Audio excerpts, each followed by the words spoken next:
Next up on my Oscar review, we have Maestro. And with my previous review, I did have the caveats that reviewing an Oscar film is a little different than just reviewing what's out in the theaters. I have to be aware of what other people were looking for when they nominated this one. And this one has a ton of nominations. Best Picture, Best Actor for Bradley Cooper, Best Actress for Carey Mulligan, Best Original Screenplay for Bradley Cooper and Josh Singer, Best Cinematography, Matthew Libatique, Best Makeup and Hairstyling, Kazuhiro K. Giorgio, Laurie McCoy Bell, Best Sound, Richard King, Steve Morrow, Tom Ozenich, Jason Ruder, and Dean Zupanchik. This film is a biopic about Leonard Bernstein, the famous American composer and conductor. And this film had some controversy even before it came out because Leonard Bernstein is a Jewish man with a somewhat prominent nose, and Bradley Cooper is not a Jewish man and got makeup to put on a more prominent nose. Some might call that Jew face. Now, it should be noted that Leonard Bernstein's children have all said they're fine with the makeup. They have no complaints about it. They think it served its purpose of making the actor more closely resemble the person they're playing. And that's fairly common in biopics. So it's just kind of in that like uncomfortable area because there is a history of caricature of Jews that has led to not great places, just like the history of blackface. And so it's something that I don't think it ruins the film, but it is always in the back of my mind watching it going, I'm a little uncomfortable with this decision. And unlike Golda, where Helen Mirren put on heavy makeup to play Golda Meir, where the director was an Israeli director, so you know having a Jewish director make this decision and say yes, this is fine. That's a little different than Bradley Cooper, the director, writer, and star of the film, making that decision.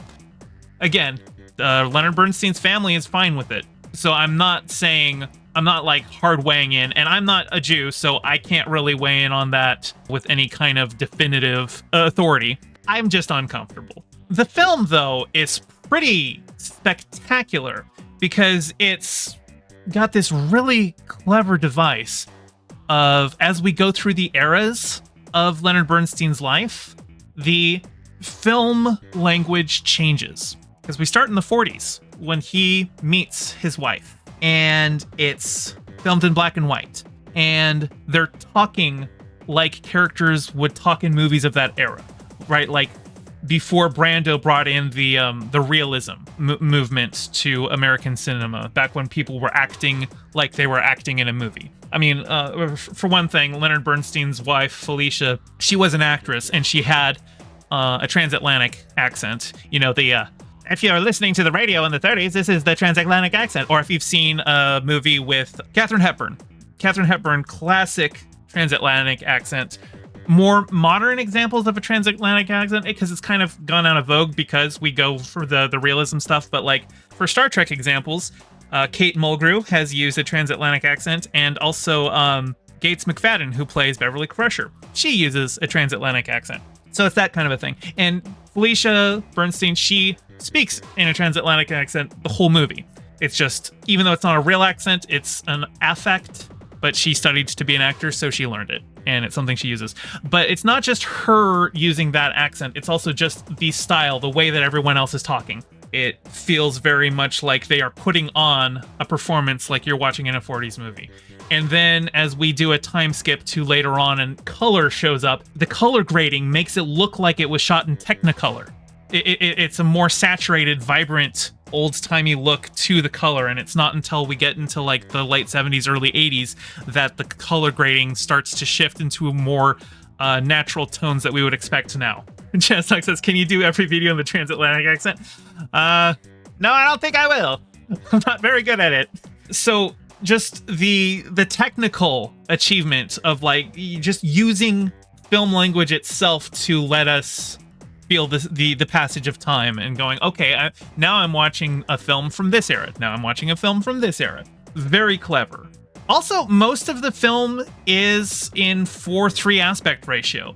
It's only the very beginning of the film, which is like it takes place toward the end of Leonard Bernstein's life. That's in widescreen. And then the end of the film, where we go back to that from the flashback, that's also in widescreen. But the vast majority of the film is in 4:3 because a lot of films were made in 4:3 back in the day.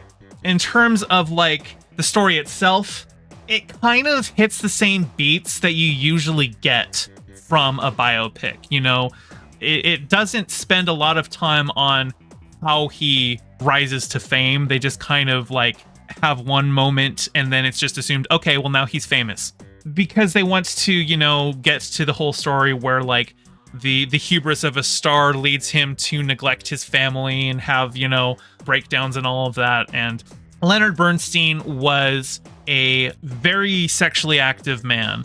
He had affairs with men and women all through his life, and it was kind of an open marriage, but like it's fairly obvious that his wife was more putting up with it than like actually enthusiastically agreeing to be in said open marriage. And Carey Mulligan plays Felicia, and she's been nominated for Best Actress for this one. And I gotta say, she's bringing nothing original to this. I did a video talking about how, you know, people were upset that Margot Robbie wasn't nominated for Barbie. And I was saying, look to the other roles. They're all really strong. But I hadn't seen this one yet. Now that I have, honestly, I would rather see Margot Robbie get nominated than Carey Mulligan. Carey Mulligan, I'm pretty sure she's won before, hasn't she? I gotta look that up. Okay, no, she hasn't won, but she's been nominated twice. She was nominated for An Education and for Promising Young Woman. But she's been nominated a couple of times already. So has Margot Robbie, let's be frank. But I don't think she's bringing her all to this. And I how many times are we going to like give this award in particular to the suffering wife of the male lead in a biopic, you know? That's very well-trodden ground at this point. But Bradley Cooper for Best Actor, I think he might be a lock. He completely transforms himself. Not just the makeup. I've already talked about the makeup, but just I have seen Bradley Cooper in a lot of things, and he usually has a specific type that he plays, and he's unrecognizable in this one. Even if you took away the makeup, he'd be practically unrecognizable. Because he's really, really fallen into just the role of Leonard Bernstein, who's just this very enthusiastic social butterfly who's always talking, always the life of the party, very handsy. And it's interesting too because he's very handsy, but the film goes out of its way to not depict that handsiness as something creepy. At no point do they make it look like anything that he is doing is like violating anyone's comfort zone or anything like that. Even though I've heard stories in real life that Leonard Bernstein once French kissed his daughter, I can't imagine that was very consensual to the daughter. So there's issues about how faithful this film was in terms of portraying Leonard Bernstein. It definitely portrays him as a flawed individual, but flawed mostly in that he grew up in an era where being gay was something to be hidden, and he was making the best of it while being in the public eye. I don't think this should win Best Picture. I do think it has some very clever stuff, like Best Cinematography. Like I said, the film language changes from era to era and in very clever ways. Bradley Cooper does a phenomenal performance here. Best Sound? I don't really know about the sound. I did notice that most of the score of the film is actually just Leonard Bernstein compositions. So, you know, can't win Best Original Score for that because it's all already written stuff. But yeah, ultimately it just feels like a clever twist on a pretty by-the-numbers biopic. The use of film language to denote the passage of time is probably one of the most clever bits in the film, and Bradley Cooper's performance is phenomenal. But would I recommend it? Maybe more as like I would definitely have this be a film that you would study in like film school. But just to watch it, I don't know. I feel like if you're going to make a biopic, you should have something really important you want to say about that person. And I don't really know what the film had to say about Leonard Bernstein. Other than the standard, oh yeah, you got big and then you neglected your wife, but then you got back together with her in the end. You know, I don't know. Anyway, that's my thoughts on Maestro. It's been Academy Award nominated and probably going to win some of them. I don't think it deserves all of them, though. Hey, thanks for watching. Your view means a lot. Don't forget to toss me a like and subscribe and ring the bell. And drop a comment below telling me what you thought of the video. I stream Mondays and Fridays at 5 p.m. Pacific and Sundays at 2, so catch me live and join in on the convo. You can find all my socials in the description below, and thank you to all my patrons with a very special shout out to my Whaled Shark tier patron Ryan D and my Anemone friend tier patron Piftle Cakes. Your support means the world. Catch you next time.